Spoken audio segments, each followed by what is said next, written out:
And that is why I am today submitting a roadmap to take Kenya to the next level. We are committing to undertake a minimum of 4 major national priorities whose rationale I shall explain.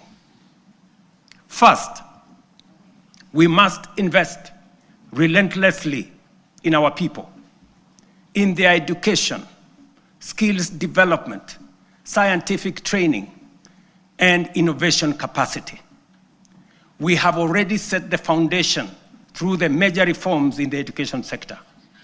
We have increased the education budget from 490 billion in 2021 to over 700 billion this year, which has facilitated better infrastructure in our education system, more teachers and trainers, and enhanced funding for our colleges and universities. I have reorganized government departments to establish a dedicated State Department for Science, Research, and Innovation to support the urgent need to scale up STEM courses in our education system, strengthen innovation, promote research, and create a pool of high-level professionals in engineering and science. This structure will also help actualize the 2% research fund needed to make this ambition a reality. We must fund startups and deliberately scale up and commercialize innovation to create new companies. We must actualize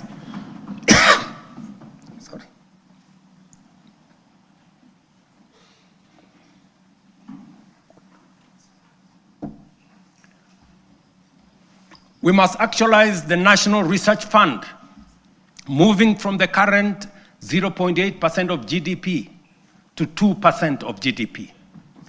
This leaves us with a shortfall today of 180 billion.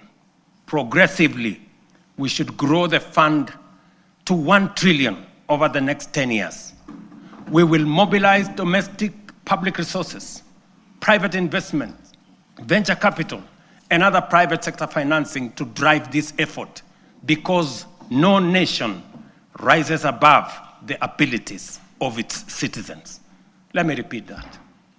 Gentlemen and ladies, no nation rises above the abilities of its citizens. And we must promote a culture of enterprise so that Kenyan companies can cross borders.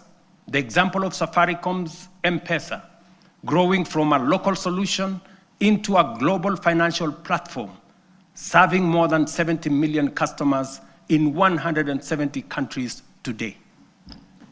This demonstrates the possibilities we can unlock. Secondly, we must turn around our economy from a net importer to a net exporter of products, goods, and services. The most urgent being imports of food products that cost us 500 billion shillings every year. Just imagine. We are importing maize, wheat, rice, edible oil, to Kenya at a cost of 500 billion shillings every year. As I mentioned earlier, we have already made interventions to reduce imports of maize, sugar, edible oils, rice, wheat,